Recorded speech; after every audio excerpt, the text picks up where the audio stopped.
In my last video about the Evergood's CB22, you might have noticed a couple of different colors or a different look of the footage inside the video. That was all due to the fact that I switched up my color grading workflow because I saw this really cool tool that is called Dehancer in an advertising project that I did a few weeks before this, where a film editor was using that tool. And now I'm trying it myself, and I thought I'd take you on this little journey about my new workflow, how I color grade this new footage, my experience with Dehancer, how I like it, and if I can recommend it.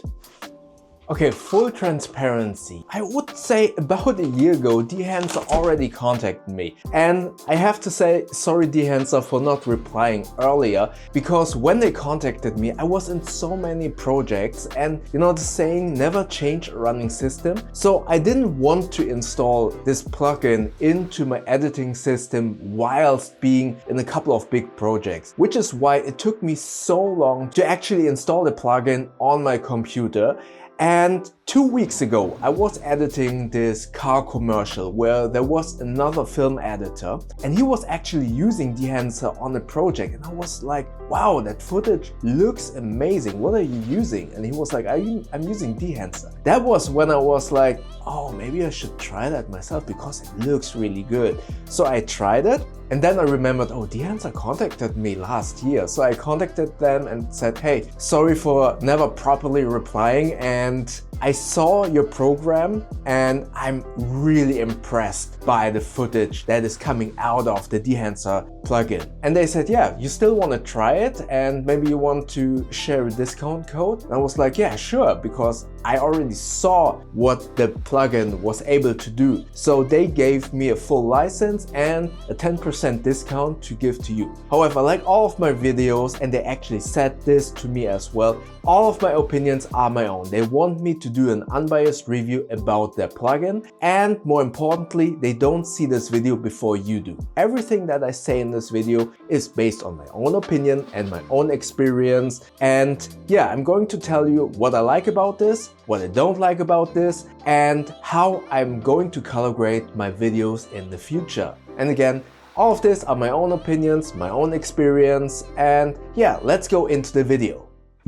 Okay, before we go into how I use Dehancer and I show you all of the experiences that I have with this app so far, or with this plugin. It's not an app, it's a plugin for Adobe Premiere or for DaVinci Resolve. Before I kind of tell you how I use that and what my experience are, let's just talk briefly and very simplified about what Dehancer actually is. If you have seen all of my videos in the past, you always probably have noticed that my videos have a specific color, a specific look to it. And that is previously made by applying a so-called LUT, which is a lookup table. And to simplify it, it's basically a filter that you lay on top of all of your footage. And this filter is applied in a, let's call it, very simplified way, in a one way where you put, let's say, an orange filter. You put it onto your eyes or onto your glasses and everything is orange, right? So it's a very simple way to change the look of something. However, Dehancer is a plugin where you have lots of different ways to manipulate your video for a different look. More specifically, the look of analog film. That is what Dehancer is all about. It replicates the look of old stock film like Fuji, Kodak, or some black and white films. So it looks at the footage. You specify what camera you use. You specify what kind of film look you want to emulate. And then you have so many different options to manipulate and create the look that you are going for. So the plugin helps you to create a film and analog look to your video with a lot of different tools without just plainly applying one filter on top of the video. But this gives you a lot of options, albeit maybe a little bit too many. I will go into it into my experience segment of this video that replicate film stock. Then you have multiple tools to manipulate the video. For example, you have halation or bloom, where it helps you to actually specifically look at light sources and then create a blooming effect around those light sources. And that's not just a filter, but it's actually calculated onto those sources within your footage, within your image. And that's what makes Dehancer so much more powerful than just a filter or lookup table that you put on top of your video. So yeah, that was a very simplified explanation of what Dehancer is actually all about. Let's go in front of my desk and I will show you how I use it and then talk a little bit about my experience with the plugin. Okay, now we're here at my desk and I will show you how I use Dehancer with a couple of clips that I shot either with my DJI Pocket 3 or with my new Fuji XM5. That's only one clip because I just got this camera. I have been working with Arri Alexa footage, but due to an NDA, I cannot show you that footage. And I feel like showing you my workflow with DJI Pocket 3 footage is much more, realistic for you as a user, because I don't know how many people actually own an Alexa on their own. So I think this is much more realistic for you. And more importantly, it is very important for you to know that I'm still testing this plugin. So all of my steps might not be the 100% correct way, but they have been working for me so far. And now let's go into Premiere Pro. This plugin is also available for DaVinci Resolve, but I'm using it for Premiere. And this first clip that you can see here is actually something that I shot for my wife. She has now a YouTube channel and an Instagram. She started making some content herself and I sometimes help her filming some of the stuff. So maybe send over some love, check out her YouTube channel and her Instagram at Superpoopa with 3 O's. So Super P-O-O-O-P-A at Instagram or on YouTube to see some dog related content. It is in German, but there are English subtitles. So this is some footage that I shot for her when we are walking our dog Woody. And it's very important to know for you, with all of the footage that you want to manipulate, that you want to color grade, it is really important that color grading is not like a magic tool. So there's a saying in post-production, shit in, shit out. So it is important that the footage that you put inside your editing program has the correct white balance, has the correct exposure. If that's not the case, there are some scenarios where you can save it, but it is best if you have some footage that is correctly exposed and white balance. And as you can see here in this shot, I probably made a little bit of a mistake of not putting the correct white balance in. But without further ado, let's start this. I always put all of my plugins on an adjustment layer that I already put here on top of it. I don't like putting that into the clips, but I rather have Dehancer in an adjustment layer on top and do then my primary color correction on the clips themselves. So let's start with the adjustment layer and I will put now Dehancer on top of this adjustment layer. And what you can see right away, it is very important. Again, any plugin and any LUT is not a magic tool. What you will see in the beginning is not that great. You will need to tweak it, and that is very important to know, because in the beginning it will look like this. It looks a little bit shitty because all of the settings aren't set up correctly. The first thing you will need to do is go into input, and here it will assume that the footage is already corrected to Rec 709, but it is not. I shot it in log. So what I will do is, instead of choosing Rec 709, I choose a camera. And I understand that many of the things that I say now might not be novice friendly. For example, if you don't know about Rec 709, then this probably is a very brief introduction into the plugin, but this might be a little bit advanced anyway. All that you need to know is you need to choose the camera if you shot in log. If you didn't shoot in log, then you can leave it in Rec 709. But again, this will be a little bit more advanced and I'm not going to explain all of the technical knowledge, let's say it that way. So choose camera, and I shot on a DJI Pocket 3, and as you can see here, there are so many different cameras that you can choose from, which makes Dehancer again a leveled up solution over a LUT, because a LUT is specifically made for one camera only, while this gives you the option to choose many different cameras and therefore helping the tool to work properly on the footage that you input into the plugin. So DJI Osmo Pocket 3 shot in D-Log-M, you right away see that the colors shifted and it looks a little bit better, but still not good enough. The next step that you want to do is, usually you should go to the film profile, but you need to know, and that is something that I experienced, this plugin uses a lot of computers' resources. So switching off some of the items will help in terms of performance of this plugin and of your computer. So what I like to do first is to switch off the film grain, because that is something that you could add later. But what I experienced, besides it hogging up some of the performance, it's very important to know that when you upload to YouTube, some of this noise could be kind of lost and is making the footage a little bit muddy, because I'm not sure what happens in the YouTube conversion and transcoding when you upload your file to YouTube. I believe there is some of the transcoding that smoothens out the grain. So what I notice is that it doesn't really help a lot if you upload to YouTube, but I'm still experimenting with that. Nevertheless, for now, I would recommend to switch it off, and once you are finished with all of your setup, then you can switch it on again. But right now, I would recommend to switch it off. So that would be the first step overall. Next up, you want to kind of decide what kind of film stock you want to emulate. From my side, I really like the Kodak Vision 3 250D, D meaning daylight. There is a tungsten version as well, that is T.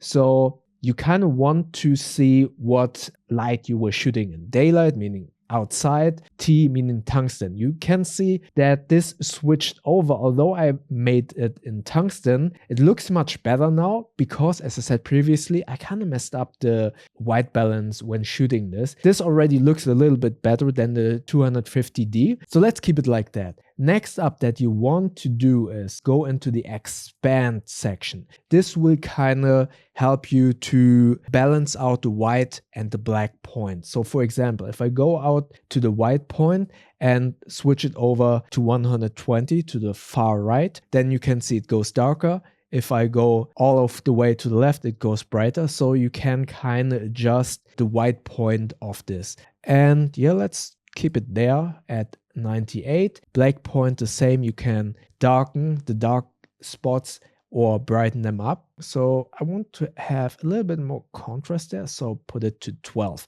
So let's enable it, de-enable it, and enable it. Yeah, looks a little bit better. Next up, what you also want to do is go into the print section. This will kind of simulate what you were doing in the old way of using film stock is, and please don't quote me on this because I'm not really sure if I'm explaining this technically correct, is you expose it on the film stock, so in this case Kodak Vision 3, and then you print it on a different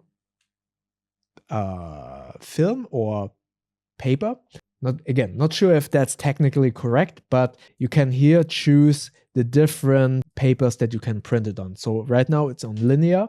What I like to do is go to Kodak Endura glossy paper, because it gives it a little bit more punch and looks a little bit more contrasty. There is also the Kodak print film. What I didn't like about this, there is some magenta tint in it. That's something I didn't like that much. So I prefer the Kodak Endura glossy. So right away, you can see it already looks pretty good. Next up that I also like to take a look at is the film compression. What it will do is it will help to kind of roll off the highlights that might be a little bit too hot and the roll off for the darkness. So in essence, again, not sure if that's technically correct, but when you were shooting on film, film has much more dynamic range and much more leeway in terms of not losing highlights or shadows. So film compression tries to emulate this dynamic range expansion maybe, and this definitely helps a lot to kind of, you see that in the sky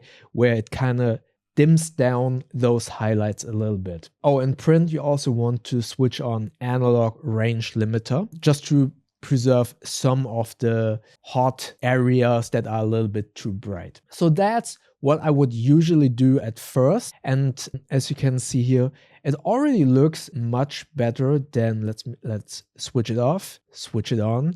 It looks much better already. Then you can do a couple of things within Dehancer. You can adjust exposure compensation, make it a little bit brighter, but also adjust temperature. Let's see, this is a little bit bluish. Let's make it a little bit warmer. And you also have the setting Film Developer, which gives you some more adjustments in terms of contrast boost. For example, let's switch it all the way to the right, add some more contrast. This is obviously way too much, and I think this doesn't need that much contrast, but it looks a little bit desaturated. So you could go here to color boost and boost it up a little bit by 34. So as you can see here, switch off, switch on, there's a little bit more saturation. What I would do next, once I've kind of set up my baseline for Dehancer, I always go into the clips to kind of adjust some further color correction before it goes into Dehancer. But I like to have Dehancer first, then go into the clip and do my color correction, meaning, so go into color correction, lumetry. As I said, my white balance was a little bit off, so actually I could have done my warming up in here. Highlights could be preserved, but not that much. Shadows, lift the shadows, maybe? No. I think I'm overall really happy with this scene at the moment. Let's see. Yeah, it looks good. So this clip is good, and as you can tell, all of this is on top of one adjustment layer for all of the clips. So once I go to the next clip, as you can see here, it is very saturated. So either you could kind of split up that Dehancer plugin and adjust the color boost that I did, or what I like to do is go into lumetry and go on the clip itself and adjust my settings here for my initial color correction. And there is a hotspot here. Let's see if that happens. It's already in the clip a little bit. So I go into lumetry of the clip, go to my highlights, and yeah, you can see it right away. I can save it some more like that. And it's very colorful. Let's put the saturation a little bit down and shadows a little bit up. So that's what I did. Sometimes you will notice that within the image, there is a small little tint in the white area. So what I like to do is not only you adjust the white balance, but what a good idea would be to also go into the setting that is called color head, because some of the highlights are in this case like tinted towards yellow. What I like to do is go to color head, enable this first, and then kind of experiment with the settings. For example, here's the highlight tone. I feel like it is a little bit too yellow, so I will push the highlights to blue a little bit. See this blue yellow, maybe go to blue a little bit more. Yeah, you can see it in the ground. I turned off some of the yellowish tint in the asphalt. So there you can experiment a little bit. I went a little bit too far to blue, but that is a setting where you kind of need to experiment a little bit what works best for your clips. All right, so we go to the next clip. This clip is from the Fujifilm X-M5. They don't have the X-M5 in here at the moment, but I know that the sensor is similar to the Fuji X-T5 and I shot in f-log2. Let's go through this really fast so I don't bore you too much. All right, f-log2, go to, let's try the tungsten because I used some artificial lighting. This is very dark, so let's brighten this up. So exposure compensation here. This does look really cool actually already. Go to print. Oh, as I said, I want to de-enable grain. Print, go to glossy. Yeah, I like that. Then expand. Do I need to expand anything? Yeah, maybe make it a little bit brighter like that. Switch on film compression. So that looks already pretty good to me. So switch it on, off, on, off. Oh, that looks pretty good. So going to this, and I wanted to show you this setting first. So again, DJI Pocket 3, Kodak Vision 3 200T. Let's try the T50D. Nope. Let's go back to tungsten. Go to expand. I think we could make it a little bit brighter. Overall, this is very warm, so let's put it there. I don't think we need color boost with this, so switch off color boost because it is a very vivid image. The setting that I wanted to show you is halation. I already filmed everything with a black diffusion filter on it, but if you did not shoot with the diffusion filter, you could use the halation setting. When you switch this on, look at the light that is up here. Once I switch it on, it's not that strong, but maybe you can see it. The blooming effect gets a little bit stronger, and if you didn't use a black promise filter, then it would actually be a little bit noticeable. So if I go, for example, to make it extreme to the 8mm version, then you can already see that the halation, maybe also look at the track fold and pouch. You see this, how it looks for like brighter areas or like from light sources or areas where it's reflected. Also look at the keyboard. So I switch it off, switch it on. So this is a very extreme setting just to show you what halation does. It looks for the highlight areas or areas that are a little bit more vivid or stronger. And then it creates this blooming effect around this halation effect, because there is also bloom where you can see it blooms overall the image as far as I can tell. I don't like it that much because it creates this dreamy look. For some scenarios, this might be a good idea, but I prefer to keep halation. 8mm is a little bit strong, so go to 35. As you can see here, it's not that strong. You can go into mask mode, and then it will kind of show you which areas it will kind of look at and affect with this mode. So this kind of helps you a little bit more. However, just like the film grain, this will use a lot of your computer's performance, which brings us to my overall experience and how I like this plugin overall. Okay, now let's talk about my overall verdict and my experience with Dehancer. What I really like about Dehancer are the results that you're getting, and it's much better than just having a simple one-purpose LUT, because you get basically a bunch of LUTs because you can choose different film stock for your video. Then it will take a look at what camera you use. So if you have either multiple cameras or you switch a camera in the future, you're pretty much certain that this plugin will work for that camera. And with some LUTs, they are specifically made for one camera. Just for that reason alone, you know that you have multiple looks, you can use multiple different cameras. Even if you switch your camera in the future, it will work on those settings. That being said, I need to kind of cover some of the negatives with this plugin. First and foremost, this plugin probably is not for a novice creator. You will need to learn a couple of things. Plus,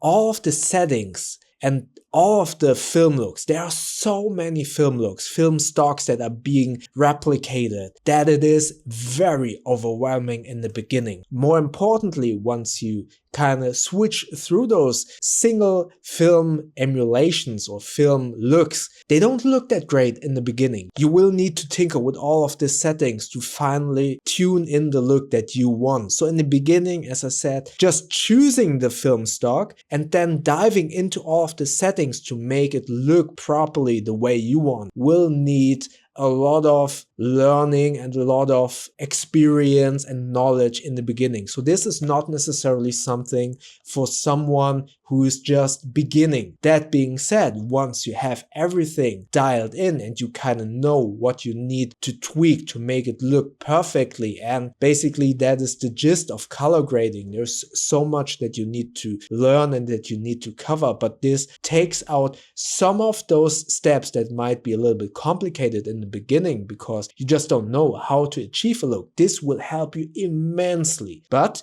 you will need to learn a lot of these things, how they work, how you utilize them, and that is very overwhelming in the beginning. Speaking of overwhelming, this is also a very performance hungry plugin, which is why I said if you want to dial in your look, switch off everything that is not necessary for the first step, meaning halation, blooming, film grain. Switch those off just to make sure there is not too much taking away from the performance, because this is very performance hungry. I have a Mac Studio M1 Max and it works and it does perform quite well if you also switch down the resolution, but you need to be very aware that it will need a lot of performance. On my MacBook Pro with the M3 Pro, there is a huge difference between the Pro and the Max versions of the Apple Silicons. And the Pro, I can see it's stuttering, but it still works. You need to switch down the resolution even more. Definitely switch off film grain and then it does work. So for me personally, as a professional film editor with the basic knowledge of color grading, this does work really well. But I have to admit, in the beginning it is very overwhelming, especially choosing the proper film stock for your footage. And again, shit in, shit out. The footage needs to be quite well and properly exposed and has good white balance. And then you can tinker with all of that. It is overwhelming in the beginning, but once you dialed everything in my humble opinion, the results are amazing. Everything that I explained here is probably not 100% correct, but maybe it will help you a little bit to kind of know how to use Dehancer in the future. But you can always ask me in the comment section below and I will try to answer as best as possible. So if you want to check out Dehancer for yourself, maybe you are also using a Pocket 3 or you use a better camera that will yield into much better results, then check out the discount code in the description below. With that you will get 10% off and you will support this channel with a small kickback of that sale. Again, if you have any questions, comment below, and if you enjoyed this video, maybe check out the video up here, which is the studio tour of where I'm working, and YouTube thinks that you like the video down here. And don't forget to subscribe by clicking the button up here. I see you in the next video. Thank you very much.